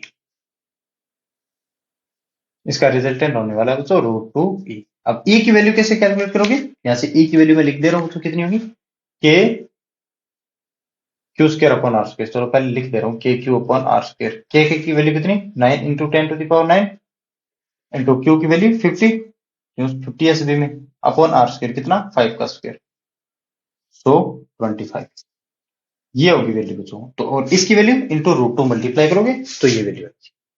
लेकिन अब एक पॉइंट डी और रह गया मेरा बच्चों, पॉइंट डी के कारण इलेक्ट्रिक फील्ड, ये भी पॉजिटिव, ये भी, अच्छा ये पॉजिटिव है, ये इससे क्या मतलब है हमें, तो पॉइंट है बच्चों, इसके कारण इलेक्ट्रिक फील्ड कुछ इससे होगी। लेकिन क्या है ना, चार्ज तो हमारा सेम है, लेकिन अब डिस्टेंस सेम नहीं है। ये 5 थी, ये 5 थी, लेकिन ये 5 तो नहीं है ना, पाइथागोरस थ्योरम लगाओगे तो ये आएगी बच्चों 25 प्लस 25 रूट 50। अब मुझे बताओ, ये तो 5 मीटर था, रूट 50 का ये कुछ 7 पॉइंट कुछ ना कुछ आएगा ना, 7 का 49, तो 7.12 के आसपास आएगा ना, तो ये डिस्टेंस बड़ी है बच्चों। डिस्टेंस क्या है बच्चों, बड़ी, चार्ज तो सेम है लेकिन डिस्टेंस बड़ी है, तो इलेक्ट्रिक फील्ड मेरा इस डायरेक्शन में कितना होगा बच्चों, इतना। हाँ, तो अब देखो इसके कारण इलेक्ट्रिक फील्ड कम आई, कितनी कम आई, जो भी, इसके लिए मैं E1 बोल दे रहा हूँ बच्चों, है ना, E1, ये ई बोला था मैंने दोनों को, इसको मैं बोलते हैं E1, तो ये 45 के एंगल पे जाएगी बच्चों वैसे। ठीक है, तो इसका आप इन दोनों का भी रिजल्टेंट ले सकते हो बच्चों। ठीक है ना, इन दोनों का रिजल्टेंट लेके मुझे बताना आंसर कितना है, इसका रिजल्टेंट मैं नहीं बता रहा हूँ, वरना आप मेहनत नहीं करोगे। अब एक नेक्स्ट क्वेश्चन और करवा देता हूँ मैं बच्चों, 2-3 क्वेश्चन और है बस। अब एक स्क्वायर का हो रहा है वैसे बच्चों, plus Q minus Q minus Q, और साइड है मेरी ए, सेंटर पे मैं स्क्वायर के सेंटर पे निकाल रहा हूँ बस। तो मैं स्क्वायर बना लेता हूँ पहले, आपको मैं प्रॉपर तो सॉल्व करवाऊंगा नहीं, plus Q minus Q and minus Q, यहाँ पे सेंटर पे मैं निकाल रहा हूँ ये ओ, इसकी इलेक्ट्रिक फील्ड की डायरेक्शन बता देता हूँ ओनली। इस प्लस क्यू के कारण आउटवर्ड, इस प्लस क्यू के कारण इससे आउटवर्ड। बड़ी छोटी बन गई क्या?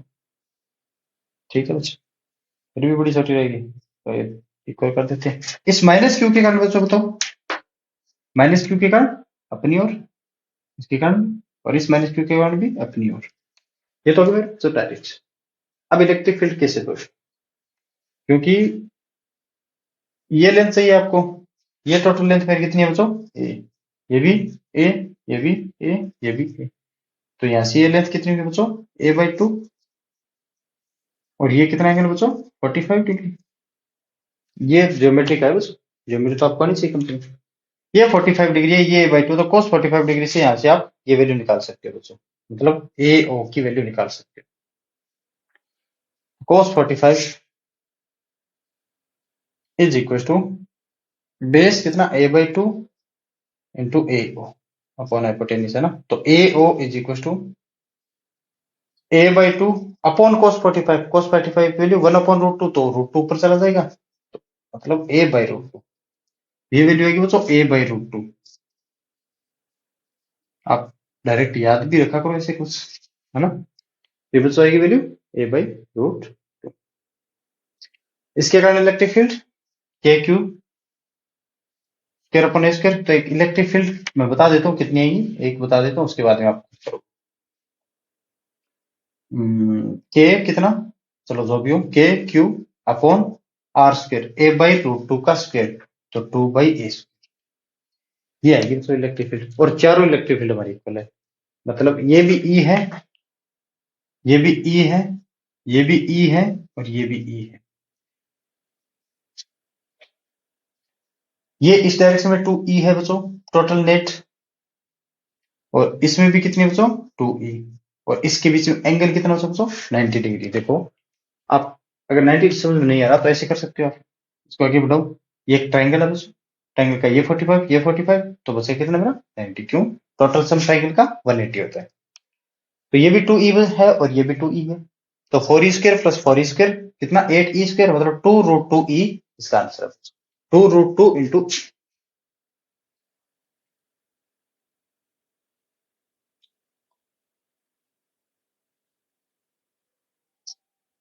अच्छा ये 2√2, तो E, ये 2 और मल्टीप्लाई है ना, तो 4√2 KQ अपॉन स्क्वायर है ना, क्योंकि KQ अपॉन स्क्वायर नहीं है बच्चों, ये 2 KQ स्क्वायर अपॉन स्क्वायर है।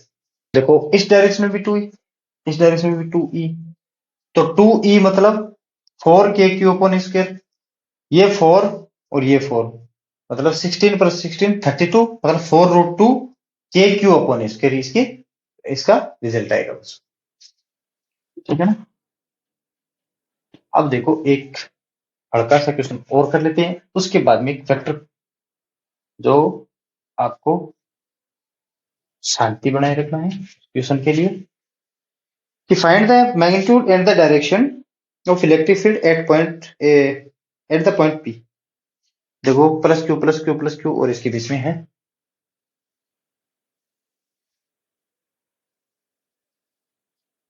इस पे प्लस क्यू बच्चों, इस पे प्लस क्यू बच्चों, इस पे प्लस क्यू बच्चों। इस पॉइंट में हमें फील्ड बतानी है बच्चों, मिड पॉइंट पे है ये। इसके और इसके कारण आपको निकालने की जरूरत पड़ेगी। अब इस प्लस क्यू के कारण ऊपर की ओर, इस प्लस क्यू के कारण इस डायरेक्शन में। अब ये तो नहीं पूछा ना ये फील्ड कैसे डायरेक्शन कैसे दे रहे, तो बची किसके का? ये देखो इक्वल होगी, क्यों? चार्ज हमारा सेम है और ये डिस्टेंस भी हमारी सेम होगी, तो field electric field equal, electric field equal, तो ऑपोजिट डायरेक्शन तो कैंसिल, तो ओनली इसके कारण रहेगी। और ये डिस्टेंस हमें कितनी गिवन है बच्चा? ये ए है और ये भी ए है बच्चों, ये भी ए, ये भी ए, तो यार ये डिस्टेंस पी, चलो इसको मैं पॉइंट ए मान लेता हूँ। ए पी नहीं लिख सकते क्या आप? ये एंगल कितना होगा फिर? 45 का, 45 का होगा, और हमें निकालना ये है, निकाल तो सकते हो यार बच्चों। अच्छा इस ए का cos 45 हो गया ना यार, a/√2। ये भी कितना होगा बच्चों? a/√2। तो के क्यू, तो इसका आंसर आ जाएगा 2KQ अपॉन ए, 2KQ अपॉन ए। ठीक है ना बच्चों, ए स्क्वायर जो भी हो। अब आज का लास्ट क्वेश्चन करते हैं बच्चों, जो बढ़िया क्वेश्चन है।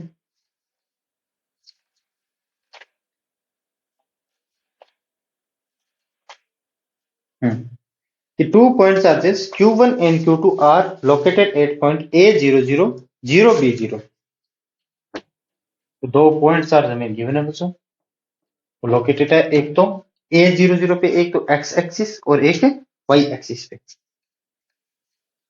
ये तो है बच्चों मेरी एक्स एक्सिस, तो इस पॉइंट पे मैं कहीं मान लेता हूँ बच्चों A0 और 0, और ये है बच्चों मेरी वाई एक्सिस, तो मैं इस पे पॉइंट मान लेता हूँ बच्चों 0B और 0, 0B0 respectively. Find the electric field due to both the these cases at the point 0, 0, C। तो इसको वाई एक्सिस, तो इसमें जेड एक्सिस भी लेना पड़ेगा बच्चों ना, मतलब कहीं पॉइंट ये मैच है बच्चों 0, 0 और C। और इस पे चार्जेस गिवन थे क्या बच्चों में, Q1 एंड Q2। इस पे चार्ज Q1, इस पे चार्ज बच्चों Q2। इस Q1 और Q2 के कारण इस पॉइंट पे मैं इलेक्ट्रिक फील्ड बतानी है बच्चों, कैसे बताओ। इस Q1 और इस Q2 के कारण इस पे इलेक्ट्रिक फील्ड, तो इसके कारण बच्चों इलेक्ट्रिक फील्ड बताओ। तो मैं कुछ एक लाइन से खींच लेता हूँ, इस Q1 के कारण इस डायरेक्शन में E1। अब ये ऐसे क्यों नहीं कि रेडियली आउटवर्ड आएगी बच्चों, पॉजिटिव के कारण, है ना, ये भी पॉजिटिव है, इसके कारण बच्चों ये बच्चों मेरी E2। ये लाइन देख लेना टेढ़ी मेढ़ी, इसके लिए तो क्या कर सकते हैं। अब E1 बुरी लग रही है यार, ये तो कुछ ज्यादा ही।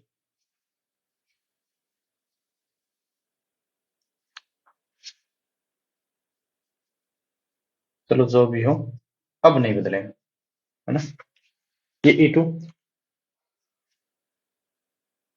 तो इलेक्ट्रिक फील्ड वेक्टर फॉर्म में लिखना पड़ेगा बच्चों, क्यों, कोऑर्डिनेट सिस्टम में गिवन है, क्यों बच्चों, है ना। देखो E1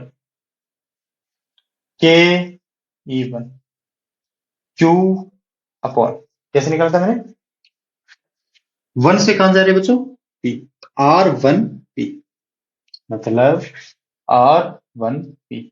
आप मैंने वैसे निकाला था कि RP माइनस R1 का मोड का Q, और यहाँ पे बच्चों RP माइनस R, कुछ इस तरह से आपको वो फॉर्मूला लिखा था, K Q upon R cube into RP minus R। अब ये पॉइंट P के कोऑर्डिनेट क्या है और Q1 के क्या है, देखो R1P देखो कैसे आएगा मेरा बच्चों, R1P मतलब RP माइनस R1। RP कितना बच्चों, 0, 0, C, मतलब 0 I cap plus 0 J cap plus 0 C के कैप, किसके, पॉइंट P के। इसमें से हमें माइनस करना है किसको बच्चों, माइनस, यहां लिख दे रहा हूं मैं, AI cap plus 0 J cap plus 0 K cap. तो ये बच्चों कितना होगा मेरा, इसमें से इसमें माइनस करेंगे तो माइनस का AI कैप प्लस का C के कैप, ये तो जीरो में से जीरो हो गया। ये समझे ना, तो R1P मैं कैसे लिख रहा हूं, ये R1P कैसे लिख रहा हूं, लिखा तो दे रहा है ना आपको।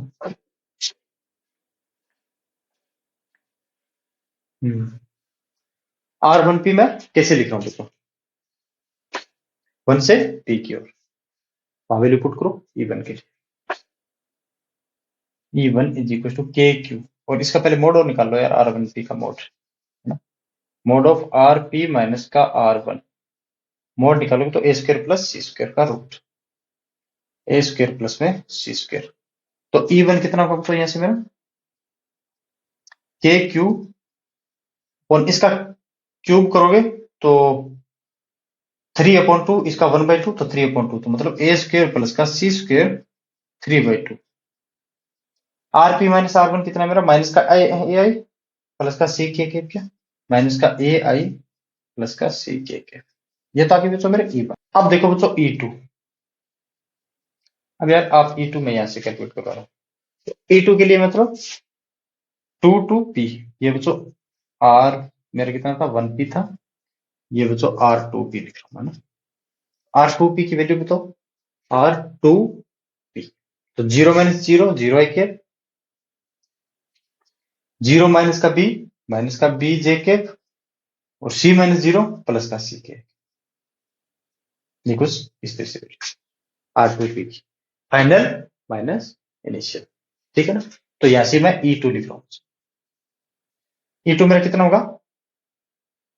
E2 होगा बच्चों के क्यू अपॉन इसका क्यूब करोगे और मोड क्या होगा बच्चों? बी स्क्वायर प्लस का सी स्क्वायर पावर रूट 3/2 क्या? बी स्क्वायर प्लस का सी स्क्वायर की पावर 3/2 और माइनस का बी आई प्लस सी के माइनस का बी आई प्लस फिर बी जे के होगा इसमें ना, बी जे के पे लिखा हूं तो जी के प्लस में सी के। अब इन दोनों को ऐड कर दीजिए, सी हमारी इस पे resultant electric field E at point P is equals to E1 plus E2। किसी को जल्दबाजी है तो वो चीज आ सकता है। मेरे आज के क्वेश्चन हो गए मेरे खत्म बच्चों। तो बच्चों देखो यहां से कॉमन तो कुछ आ ही नहीं रहा, ए स्क्वायर प्लस सी स्क्वायर के क्यू कॉमन आ रहा है बच्चों ना। तो माइनस का बी जे के E1 था ना, माइनस का ए आई के प्लस सी के upon A square plus C square की पावर बच्चों 3/2 प्लस के क्यू, नहीं सॉरी ये माइनस का बी जे प्लस सी के हाँ ये तो प्लस आएगा ना, माइनस का बी जे के प्लस सी के अपॉन बच्चों ये कितना था मेरा? बी स्क्वायर प्लस सी स्क्वायर पावर 3/2।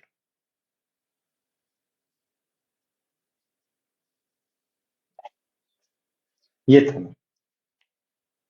ऐसे क्वेश्चनों पे आपको कोई दिक्कत नहीं आएगी। ये दिक्कत आती है बच्चों, बच्चों की कई बार क्या होता है कि यहां से यहां ले कि यहां से यहां ले, तो बच्चों जहां से निकाल रहे हो और जहां पर जा रहे हो वो क्या है? कहां से निकाल रहे हैं हम? Q1 से, और जा कहां रहे हैं? P से। तो R1P, लेकिन position vector final minus initial, ये आपको बस ध्यान रखना। आया समझ? चलो बच्चों ठीक है, ओके गाइस, थैंक यू। आज के लिए बस इतना ही।